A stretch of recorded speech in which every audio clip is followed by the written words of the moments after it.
Parfois, les gens sont drôles et s'inquiètent pour plus tard lorsqu'on sait très bien que c'est impossible de savoir aujourd'hui ce qui sera demain. En fait, c'est impossible de savoir maintenant ce qui va arriver dans 2 minutes. Littéralement, je pourrais avoir un appel, il est 4h26 ce matin. Là. Je pourrais avoir un appel à 4h27, c'est « Oh my God, telle personne dans ta famille est morte! » Ou je pourrais avoir un appel, genre de, je sais pas moi, un autre pays, genre en France, eux autres, tout ce que c'est. Si il est 10h du matin, de, oh my God, on a écouté ton vidéo, on t'aime tellement, on aimerait ça que tu viennes faire un concert ou que tu viennes nous faire une conférence, puis on est prêt à payer tout ton voyage pour ta famille. Littéralement, dans 2 minutes, aucune idée de ce qui pourrait arriver. Je sais même pas si. Oui, on a un plan, mais vois-tu, les plans, ils changent. Hey, du monde, hein? Une journée, je tombe enceinte, puis 5 jours après, Eric, il apprend que le cancer, puis 14 mois après, il est mort. Il n'y a rien qu'on peut faire. On peut pas planifier. Tu peux pas planifier. Tu peux avoir une idée du que tu es en ligne. Mais la réalité, c'est qu'il faut que tu sois prêt à ce que ça change, parce que la réalité, c'est que ça risque de changer. Fait que là, les gens, en fait, pourquoi est-ce qu'ils s'inquiètent pour leur futur? Parce qu'ils s'inquiètent de l'inconnu. L'inconnu veut dire que tu es hors contrôle. Fait que la réalité, c'est qu'ils n'ont pas peur de l'inconnu. Ils n'ont pas peur du futur. Ils ont peur de ce qu'ils s'imaginent va arriver dans le futur. L'affaire, c'est que si tu imagines toutes les belles affaires qui t'arrivent, tu imagines genre vraiment, oh my God, quoi si ma musique elle pogne? Oh my God, je vais te faire des concerts? Oh my God, je vais faire quoi quand je vais avoir mon chum? Mais là, il va falloir une plus grosse roulotte. Là, il va me falloir une maison. OK, on va faire ça. Mes enfants, on va faire quoi? OK, right? Mais sinon, si je fais, mais quoi si je reste seule le restant de ma vie? Quoi si la musique ne fonctionne pas, puis que là, maintenant, mon camper passe son feu? Quoi si, right? Le futur, tu vas t'imaginer lui que tu veux. Fait que soit tu vas t'imaginer négatif ou positif. Fait que les gens s'inquiètent pas pour le futur. Ils s'inquiètent pour ce qu'ils imaginent va arriver dans le futur. Fait que là, ils veulent planifier maintenant pour un événement qui n'est pas arrivé puis qui risque de même pas arriver en plus. Quoi si mes enfants vont à l'école puis j'ai pas d'argent, faut que je commence à sauver maintenant. Ben, ils iront travailler. Ils travailleront, je veux dire, comme la majorité des élèves ont fait. Fait que oui, non, les gens, ils ont peur de ne pas être en contrôle. Fait qu'en se faisant des plans, ça leur donne un sens de sécurité intérieure alors que c'est basé sur rien. Ils se donnent la permission de se sentir en sécurité. Parce que pour eux, c'est un filet de sécurité. Mais la réalité, c'est que c'est pas un filet de sécurité. C'est un sentiment. C'est un faux sentiment de sécurité. Parce que la réalité, c'est que si tu enlèves ton plan, t'es pas en sécurité.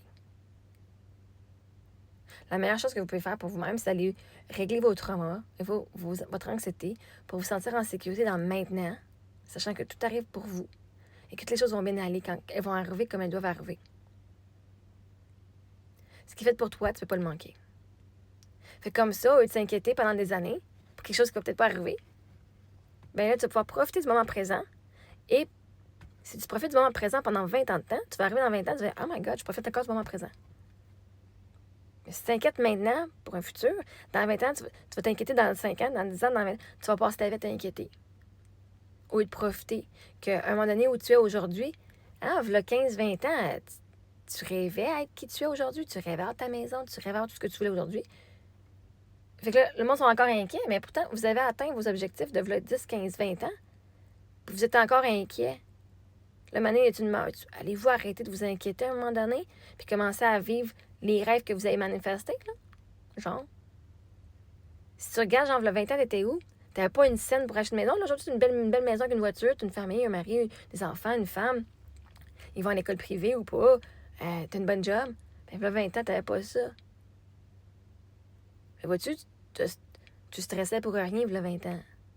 Aujourd'hui, c'est tout ça. Pas parce que t'as mis de l'argent de côté, que t'as un mari et des enfants, là.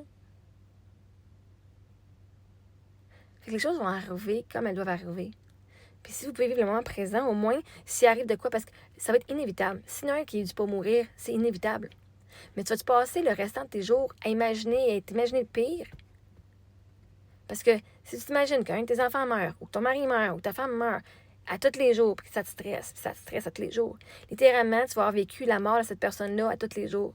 Parce que ton cerveau ne connaît pas la différence entre l'imagination et la réalité. Moi, toute ma jeunesse, j'avais peur que mon père meure sous terre. C'était un mineur. Le temps qu'il était dans la mine, tous les matins, il partait à 5 h du matin. J'ai toujours peur. C'était la dernière fois que je disais au revoir. Fait que je disais, je t'aime, bonne journée. Moi, je me rappelle, je faisais ça dans la maison, où est-ce qu'on était, où est-ce qu'il est maintenant.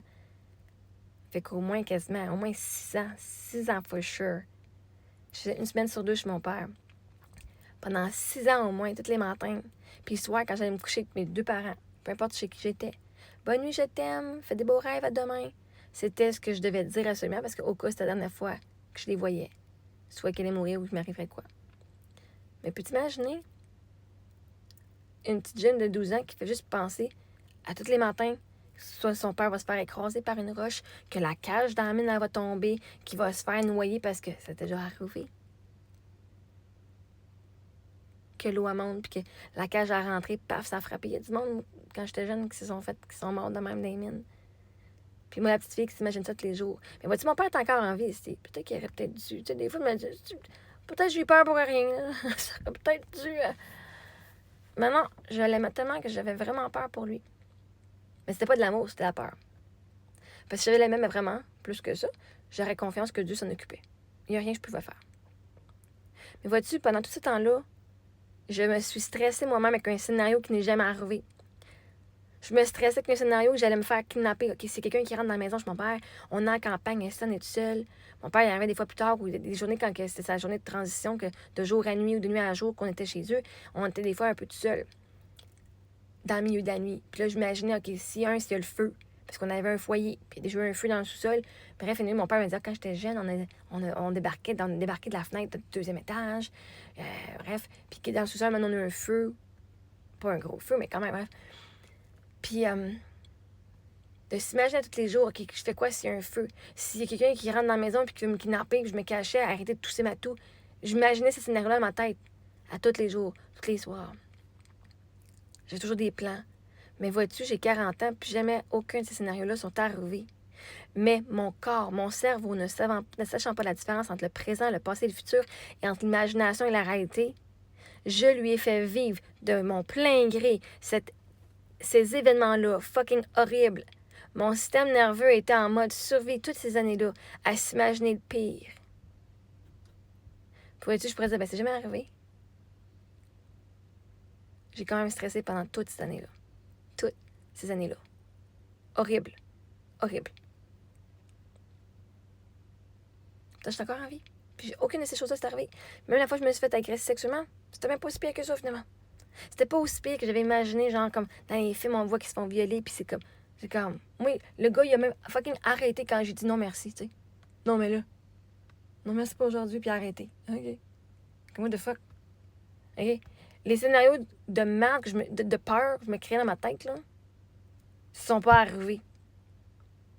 Mais mon cerveau et mon corps ne le savaient pas. Fait que mon système nerveux a agi sur le mode de survie toute ma vie. A eu peur toute ma vie. Et quand j'ai découvert que mon cerveau ne connaît pas la différence entre la réalité et l'imagination, j'ai dit, oh shit, on va commencer à imaginer le meilleur. Parce que je peux pas planifier. Right? Tu peux vivre l'émotion, mais tu fais juste ruiner ton présent et ta santé mentale pour quelque chose qui peut arriver. Vois-tu, mon mari, j'ai jamais imaginé, que je vais faire si mon mari meurt. J'ai jamais imaginé ça, jamais. Mais vois-tu, quand c'est arrivé ici, j'ai pas bien imaginé, je l'ai vécu. J'ai fait ce que j'avais à faire.